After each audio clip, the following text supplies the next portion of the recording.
If you're new to this channel and you're interested in mind-boggling facts about countries around the world, or just anything under the stars, please consider subscribing to this channel by hitting the red button right below this video. And on to the video. Afghanistan, the graveyard of empires. The curtain on the stage that was the Afghanistan War recently drew to a close, with the US and other allied forces retreating and leaving the Afghan government to fend for themselves. Finally, on August 15th, Taliban forces entered the capital, causing the Afghan president to flee from the country, resulting in the total collapse of the Afghan government. After a couple of hours, the Taliban have taken control of the city and, as an extension, the whole state. In this war, the US and the coalition have been defeated.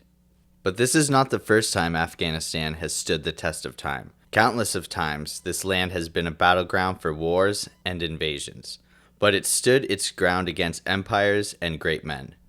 For this feat, the land of Afghanistan earned the sobriquet, Graveyard of Empires, symbolic of the land's resilience to powerful foreign power.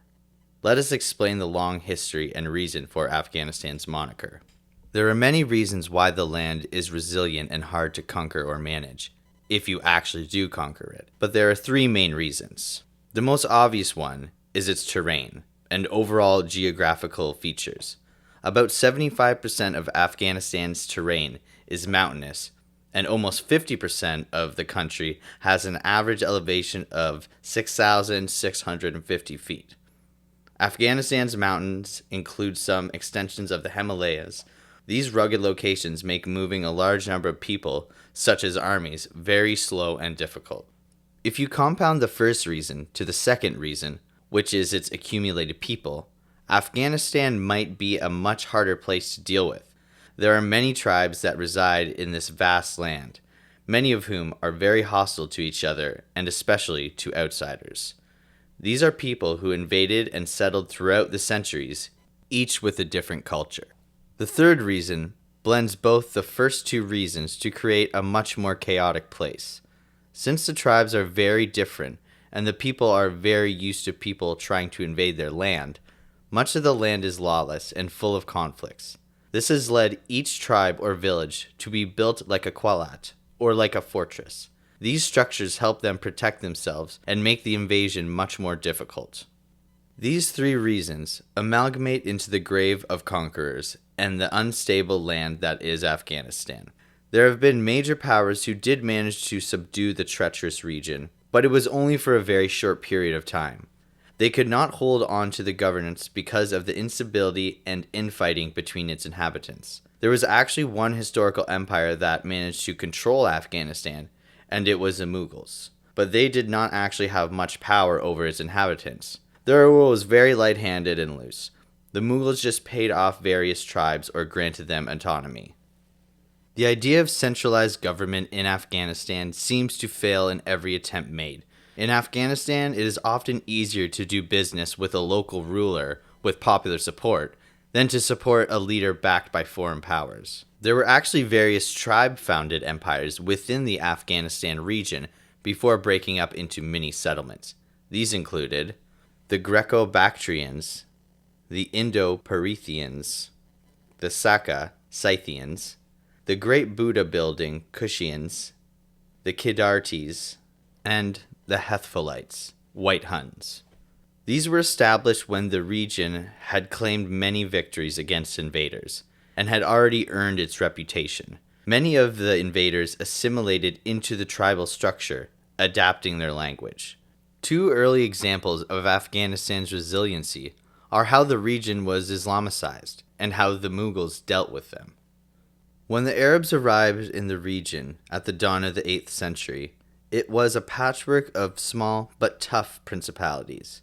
Attempts to conquer the Zunbils of Kandahar failed spectacularly. The first major setback faced by the Arabs after their great conquest began. An expedition of 20,000 men set against the Zunbils returned with 5,000 people. It took almost 200 years for Afghanistan to be Islamicized from west to east, a process that only neared completion when Yaqub ibn al-Lath al-Safar a Persian blacksmith born in Zarang in Afghanistan on the border with Iran, conquered Kabul.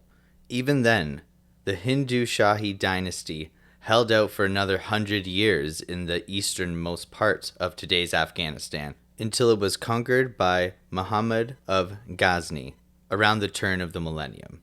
When the Mughals arrived in Afghanistan, they faced so much resistance in the Bamiyan Valley, which they besieged in 1221, that the grandson of Genghis Khan was killed. In fury, the Mongols killed most of the valley's original inhabitants. Most of the modern Hazara who live there are descended from a Mughal garrison, some of whose men took Tajik wives. Fragmentation ensued again after the weakening of the Mughal Empire.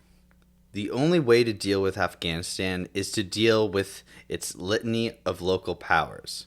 While it is possible to conquer territory of Afghanistan temporarily and defeat Afghans' military in open battle, it is virtually impossible to hold the region down for long when it is filled with guerrillas, tribes, and castles that can constantly weigh down a foreign power.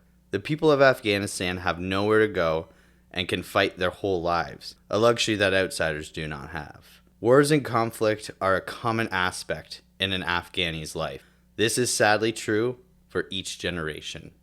Modern examples of major global powers that tried to defeat the graveyard included the British Empire during the First and Third Anglo-Afghan Wars, 1839 to 1842, in 1999, and the Soviet Union in the Soviet-Afghan War from 1979 to 1989.